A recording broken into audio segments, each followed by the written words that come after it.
Hello friends, welcome to my YouTube channel. आज के इस वीडियो में जो आपका यूपी पुलिस रेडियो ऑपरेटर का 29 जनवरी का सेकंड शिफ्ट का एग्ज़ाम हो गया दोस्तों। 29 जनवरी सेकंड शिफ्ट में पूछे गए सभी क्वेश्चंस इस वीडियो में डिस्कस करेंगे, तो इस वीडियो को पूरा ज़रूर देखिए। वीडियो अच्छा लगे तो प्लीज़ वीडियो को लाइक और शेयर ज़रूर करें। चैनल पर नए हैं और जिन बच्चों ने चैनल को सब्सक्राइब नहीं किया है तो प्लीज़ चैनल को सब्सक्राइब करके नोटिफिकेशन बेल ऑन करना ना भूलें। वीडियो को स्टार्ट करते हैं। देखिए, जिन बच्चों का यूपी पुलिस कांस्टेबल का एग्ज़ाम लगा हुआ है 17 और 18 फरवरी को, तो वो बच्चे इस वीडियो को ज़रूर देखें। इस वीडियो को देखकर आप लोगों को पता चल जाएगा कि आने वाले दिनों में यूपी पुलिस कांस्टेबल के एग्ज़ाम में किस तरीके से क्वेश्चंस पूछे जाएंगे, क्वेश्चंस का लेवल क्या रहेगा, तो सारी चीज़ें आप लोगों को पता चल जाएंगी।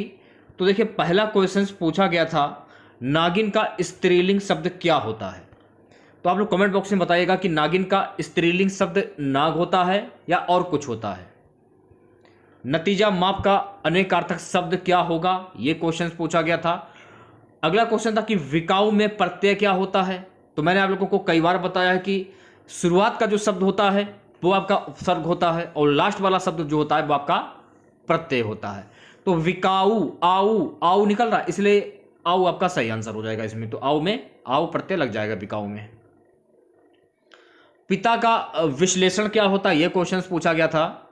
और यहाँ का सर्वनाम क्या होता है, तो सर्वनाम के बारे में जान लीजिए।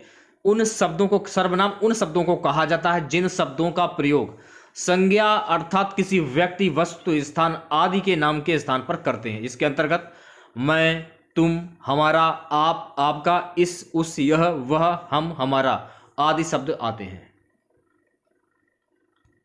संघार में उपसर्ग क्या होगा, तो संघार में उपसर्ग क्या होगा, सम होगा, समधन हार। तो मैंने आप लोगों को कई बार बताया कि स्टार्टिंग का जो शब्द, जस्ट अभी मैंने आप लोगों को बताया कि स्टार्टिंग का जो शब्द होगा वो उपसर्ग होगा और लास्ट वाला जो शब्द होगा वो प्रत्यय होगा। तो संघार सम हो जाएगा, इसका उपसर्ग संघार का सम उपसर्ग हो जाएगा। अष्टाध्यायी किसकी पुस्तक है, तो देखिए अष्टाध्यायी जो पुस्तक है ना, ये महर्षि पाणिनि की पुस्तक है। महर्षि पाणिनि द्वारा रचित संस्कृत व्याकरण का एक अत्यंत प्राचीन ग्रंथ 8वीं ईस्वी पूर्व है। इसमें 8 अध्याय हैं, प्रत्येक अध्याय में 4 पद हैं, प्रत्येक पद में 38 से 220 तक सूत्र हैं। तो ये भी आपको ध्यान में रखना है। नेक्स्ट क्वेश्चन, संयोग श्रृंगार किसकी रचना है। देखिए, संयोग श्रृंगार जो है ना, ये मलिक मोहम्मद जायसी की रचना है, ये आपको ध्यान में रखना है। अगला क्वेश्चन देखिए पूछा गया था, रंगभूमि किसकी रचना है। देखिए, रंगभूमि जो है ना, मुंशी प्रेमचंद की रचना है, ये आपको ध्यान में रखना है। और ये रंगभूमि नामक पुस्तक के लेखक हैं मुंशी प्रेमचंद। अपादान से एक क्वेश्चन पूछा गया था, कारक पूछा गया होगा।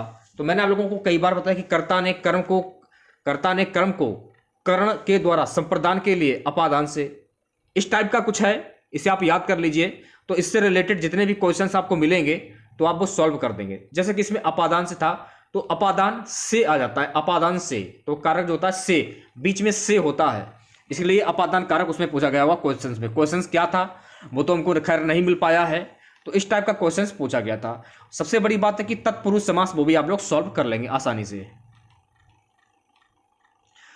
एक क्वेश्चन था कि पृथ्वीराज रासो जो है ये किसकी रचना है। तो पृथ्वीराज रासो जो है ना, ये चंद्रबरदाई की रचना है। पृथ्वीराज रासो ने हिंदी भाषा में एक महाकाव्य लिखा है जिसमें पृथ्वीराज चौहान के जीवन और चरित्र का वर्णन किया गया है। इसके रचयिता चंद्रबरदाई पृथ्वीराज के बचपन के मित्र और राजकवि थे और उनके युद्ध के समय वीर रस की स्थापना से लेकर उनकी सेना तक को मान्यता भी दी गई है। एक क्वेश्चन देखिए मौलिक अधिकार से पूछा गया, तो मौलिक अधिकार क्या है। मौलिक अधिकार भारत के संविधान के भाग 3 अनुच्छेद 12 से 35 वर्णित भारतीय नागरिकों को प्रदान किए गए वे अधिकार हैं जो सामान्यतः स्थिति में सरकार द्वारा सीमित नहीं किए जा सकते और जिनकी सुरक्षा का प्रहरी सर्वोच्च न्यायालय है। पुरस्कार से भी देखिए लगातार क्वेश्चंस पूछे जा रहे हैं, तो जिन बच्चों का आने वाली शिफ्टों में अगर एग्जाम लगा हुआ है तो पुरस्कार से क्वेश्चन जरूर देखकर जाइएगा आप लोग। नेपाल की राजधानी से एक क्वेश्चन पूछा गया कि नेपाल की राजधानी क्या, तो नेपाल की राजधानी काठमांडू और नेपाल के जो प्रधानमंत्री हैं वो श्री पुष्पकमल दहल, ये भी आपको ध्यान रखना है, ठीक है। नेक्स्ट क्वेश्चन देखिए, विमेय सूत्र से क्वेश्चन पूछा गया था या नहीं पूछा, क्योंकि विमेय सूत्र से फर्स्ट शिफ्ट में क्वेश्चन पूछा गया था। आर्टिकल से भी क्वेश्चंस पूछे जा रहे हैं, तो जिन बच्चों का आने वाली शिफ्टों में एग्जाम अगर लगा हुआ है तो आर्टिकल से भी क्वेश्चंस जरूर देखकर जाइएगा आप लोग। एक क्वेश्चन पूछा गया, ज्ञानपीठ पुरस्कार कब शुरू हुआ। देखिए, ज्ञानपीठ की जो शुरुआत है 1965 में इसकी शुरुआत हुई थी। प्रथम ज्ञानपीठ पुरस्कार 1965 में मलयालम लेखक जी शंकर कुरुप को प्रदान किया गया था। उस समय पुरस्कार की जो धनराशि थी 9 लाख रुपए, और 1982 तक यह पुरस्कार लेखक की एकल कृति के लिए दिया जाता था, लेकिन इसके बाद में यह लेखक के भारतीय साहित्य में संपूर्ण योगदान के लिए दिया जाने लगा। एफआईआर का फुल फॉर्म पूछा गया था। एफआईआर का फुल फॉर्म होता है फर्स्ट इंफॉर्मेशन रिपोर्ट, ये भी देख लीजिएगा आप लोग। तत्सम तत्वों से भी क्वेश्चन देखिए पूछे जा रहे हैं, तो अगर आपका एग्जाम लगा हुआ है आने वाली शिफ्टों में तो तत्सम तत्वों से भी क्वेश्चन देख लीजिएगा आप लोग। एक क्वेश्चन देखिए पूछा गया, फिटकरी का सूत्र क्या होगा। देखिए फिटकरी का सूत्र होता है K2SO4 L2HO4। ये सब मेरे ख्याल में गलत है, ये गलत हो जाएगा, ये नहीं हुआ। K2SO4 L2HO4 24H2O इसका सूत्र होता है, ये आपको ध्यान रखना है, ठीक है। दल बदल किस आर्टिकल में ये क्वेश्चन पूछा गया था। अनुच्छेद 102 और 191 संविधान में दल बदल विरोधी से संबंधित है, ये आपको ध्यान रखना है, ठीक है। धनंजय का पर्यायवाची शब्द पूछा गया था। धनंजय का पर्यायवाची शब्द होता है अर्जुन, धनंजय, कुंतीसुत, पांडुनंदन, पार्थ, विजयरथ, गांडीवधर, कपिध्वज, सब्यसाची, धनुधर, ये आपके धनंजय के पर्यायवाची शब्द हैं। अगम का विलोम शब्द क्या होगा, ये क्वेश्चन पूछा गया। देखिए अगम का विलोम शब्द होता है सुगम।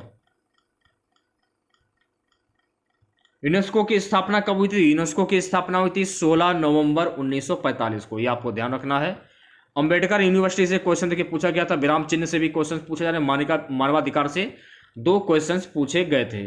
तो इतने ही क्वेश्चन मिले थे हमें। और देखिए जिन बच्चों का अगर यूपी पुलिस कांस्टेबल का एग्जाम लगा हुआ है 17 और 18 फरवरी को, तो उन बच्चों के लिए ये क्वेश्चन बहुत ही ज़्यादा महत्वपूर्ण है। तो अगर आप एग्जाम देने के लिए जा रहे हैं यूपी पुलिस कांस्टेबल का, तो ये क्वेश्चन जरूर देख लीजिएगा आप लोग। और भी एग्जाम आपके आने वाले शिफ्टों में लगे हुए हैं यूपी पुलिस रेडियो ऑपरेटर के, तो वो भी आप लोग एनालिसिस देखते रहिए और चैनल को जरूर सब्सक्राइब करें और नोटिफिकेशन बेल ऑन करना ना भूलें। तो मिलते हैं नेक्स्ट वीडियो के साथ। जय हिंद, जय भारत।